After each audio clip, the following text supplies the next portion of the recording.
বন্ধুরা, আমি আবারও চলে আসলাম তোমাদের সামনে নতুন একটি গুরুত্বপূর্ণ এমসিকিউ সিরিজ নিয়ে। তো বন্ধুরা, আমি তোমাদের সামনে আজকে টেট পেপার 1 এবং পেপার 2-র মধ্যে যে আমাদের ত্রিপুরা রাজ্য সম্পর্কিত প্রশ্ন আসে, এই প্রশ্নের একটা পার্ট তুলে ধরবো। তো আমি কয়েকটি পার্টের মাধ্যমে এই ত্রিপুরা রাজ্যের যে সমস্ত জিকে রয়েছে সবগুলি তুলে ধরবো। তো তোমরা জানো যে আমাদের ত্রিপুরা রাজ্যে যে টেট পরীক্ষা হয়, এই টেট পেপার 1 এবং পেপার 2-র মধ্যে ত্রিপুরা সম্পর্কিত কিছু প্রশ্ন আসে। টেট পেপার 1-এর মধ্যে ইবিএসের মধ্যে এই ত্রিপুরা সম্পর্কিত কিছু প্রশ্ন থাকে, আর টেট পেপার 2-র মধ্যে সোশ্যাল স্টাডিজের মধ্যে আমাদের এই ত্রিপুরা রাজ্য সম্পর্কিত কিছু প্রশ্ন কিন্তু থাকে। তো এই প্রশ্ন কিন্তু প্রতি বছরেই আসে, কিন্তু কোনো না কোনো প্রশ্ন কিন্তু আমাদের এই ত্রিপুরা রাজ্য সম্পর্কিত প্রশ্ন কিন্তু থাকেই। তো আমি এই ত্রিপুরা রাজ্য সম্পর্কিত যে প্রশ্নগুলি রয়েছে, যে প্রশ্নগুলি কিন্তু পরীক্ষায় আসার সম্ভাবনা আছে, তো সবগুলি প্রশ্নে আমি কয়েকটি ক্লাসের মাধ্যমে আমি তোমাদের সামনে এই সমস্ত এমসিকিউ তুলে ধরবো। তো আশা করি তোমরা আমার এই ক্লাসগুলি ফলো করবে, দেখবে। এগুলোই বন্ধুরা, আজকের আমি এই ক্লাসটা এখান থেকেই শুরু করছি। তো বন্ধুরা, আজকের ক্লাসের প্রথম প্রশ্ন, ত্রিপুরা রাজ্য সম্পর্কে জানা যায় কোথা থেকে?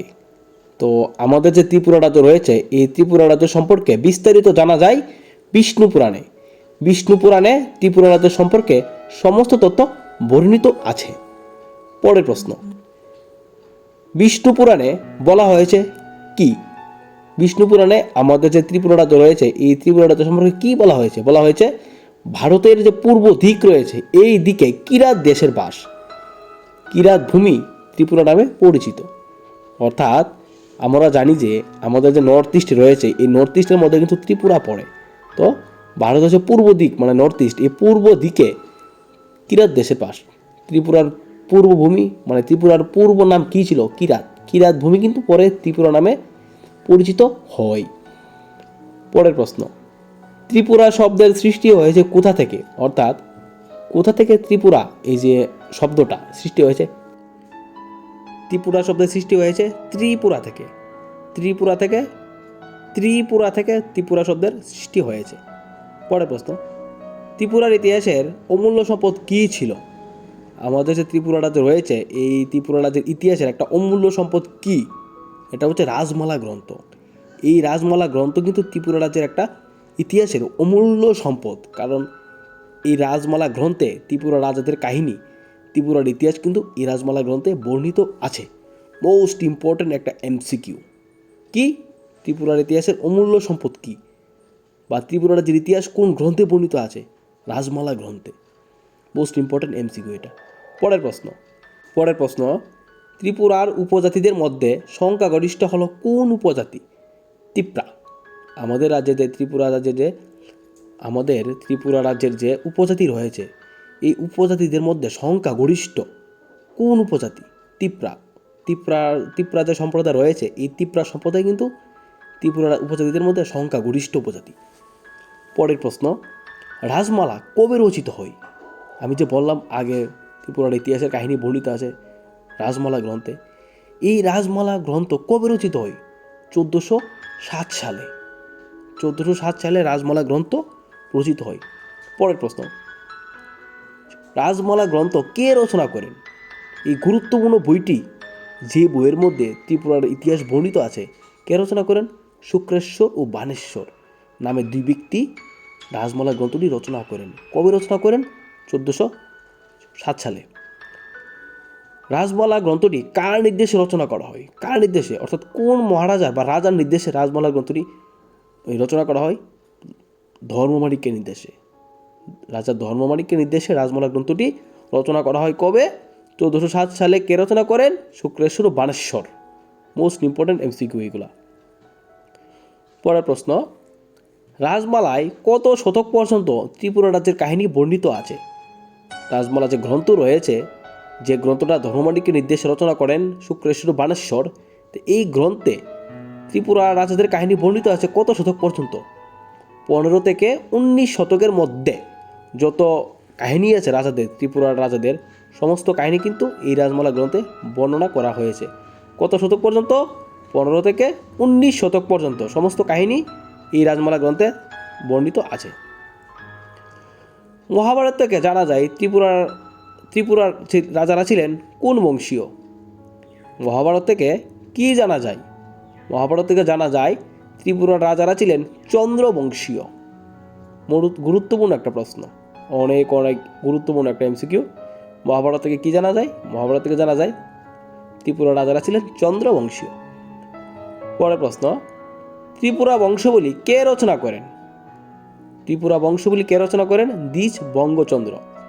দ্বিজ বঙ্গচন্দ্র যিনি ত্রিপুরা বংশাবলী নামে গ্রন্থ রচনা করেন। পরের প্রশ্ন, ত্রিপুরা রাজারা ছিলেন কোন বংশীয়? ক্ষত্রিয়। ত্রিপুরা রাজারা ক্ষত্রিয় বংশীয় ছিলেন। আর একটা গুরুত্বপূর্ণ এমসিকিউ, ত্রিপুরার কয়েকটি প্রাচীন গ্রন্থের নাম লিখো। আমাদের যে ত্রিপুরা রাজ্য রয়েছে, এই ত্রিপুরা রাজ্যে কিন্তু কিছু গ্রন্থ রয়েছে যেগুলি কিন্তু খুবই পুরাণ বা প্রাচীন। তো এই গ্রন্থের মধ্যে কী কী দুটি বইয়ের নাম? পীঠমালাতন্ত্র ও ভবিষ্যৎ পুরাণ। পীঠমালাতন্ত্র ও ভবিষ্যৎ পুরাণ এই গ্রন্থ দুটি ত্রিপুরার প্রাচীন গ্রন্থ। আর একটা ইম্পর্টেন্ট এমসিকিউ। পরের প্রশ্ন, ত্রিপুরেশ্বরী দেবী ত্রিপুরাতে পূজিত হওয়ার কারণ কি? ত্রিপুরেশ্বরী দেবী ত্রিপুরাতে পূজিত হওয়ার কারণ কি?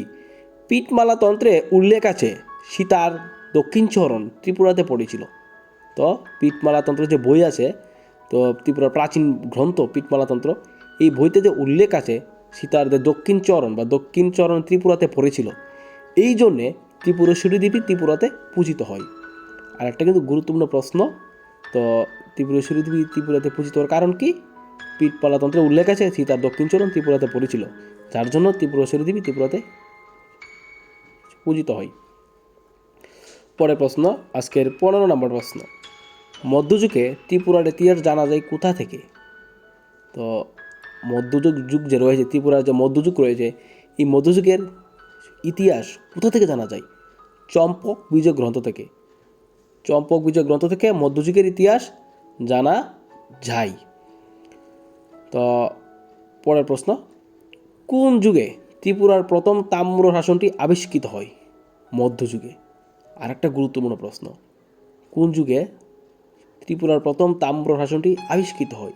কোন যুগে? মধ্যযুগে। মধ্যযুগে ত্রিপুরার প্রথম তাম্র শাসনটি আবিষ্কৃত হয়।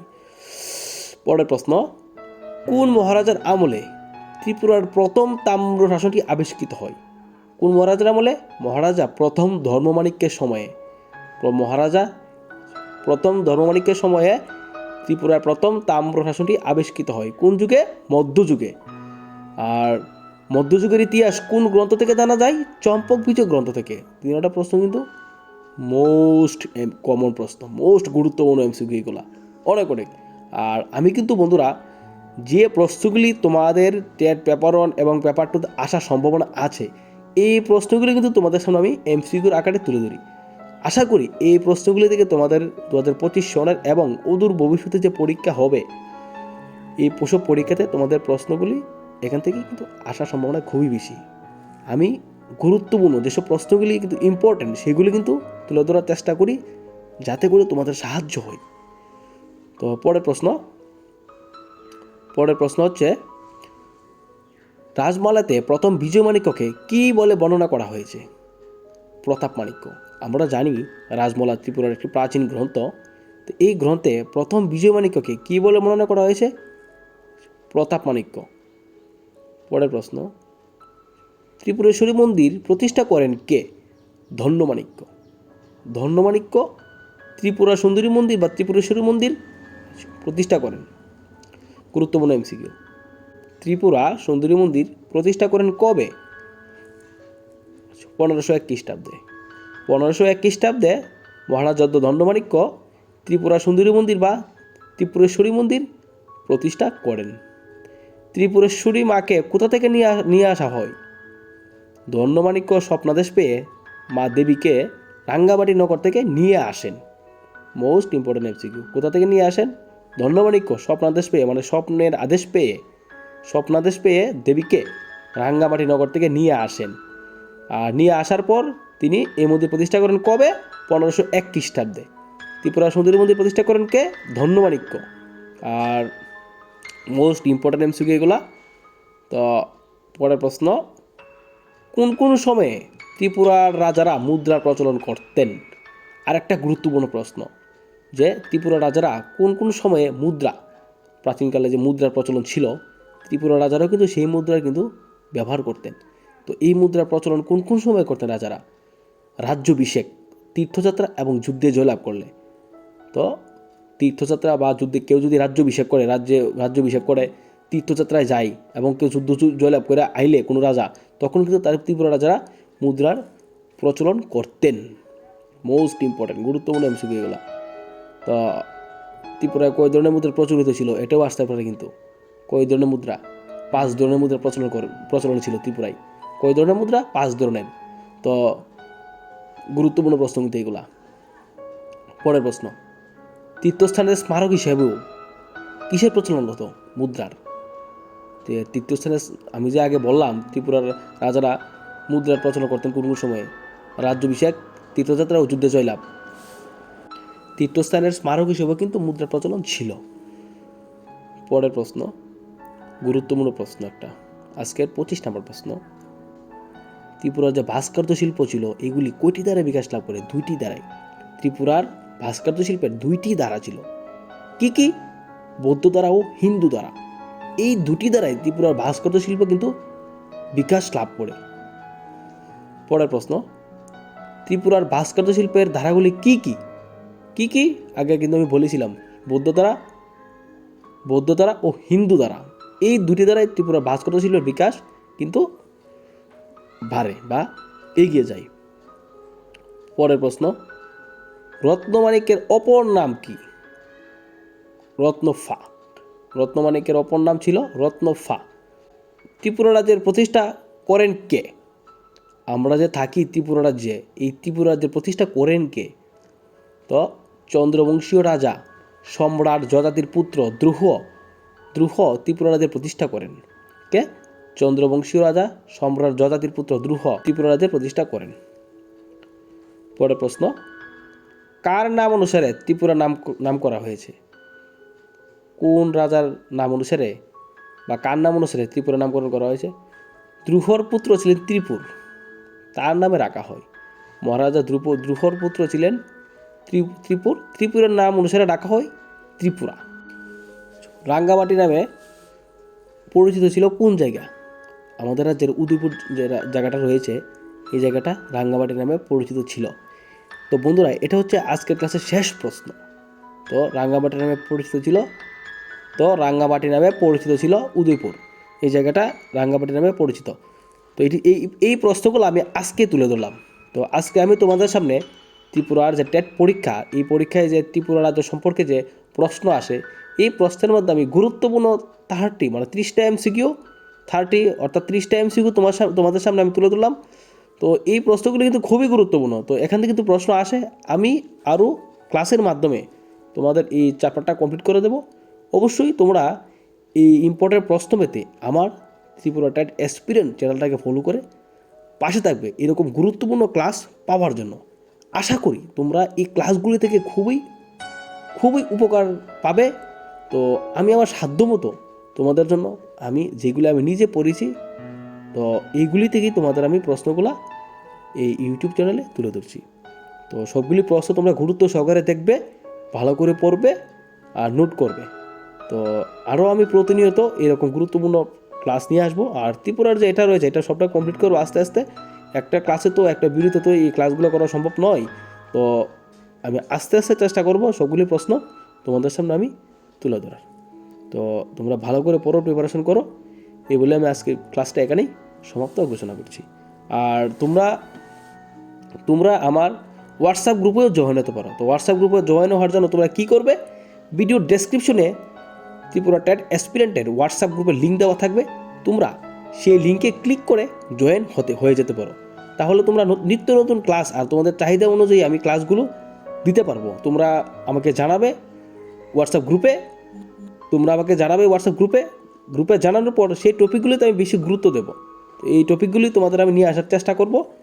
তো তোমরা যারা এখনও গ্রুপে জয়েন হওনি, তোমরা সবাই গ্রুপের ডেসক্রিপশনে গিয়ে হোয়াটসঅ্যাপ লিঙ্কে ক্লিক করে তোমরা গ্রুপে জয়েন হয়ে যাও। এই বলে আমি ভিডিওটা শেষ করছি এখানেই।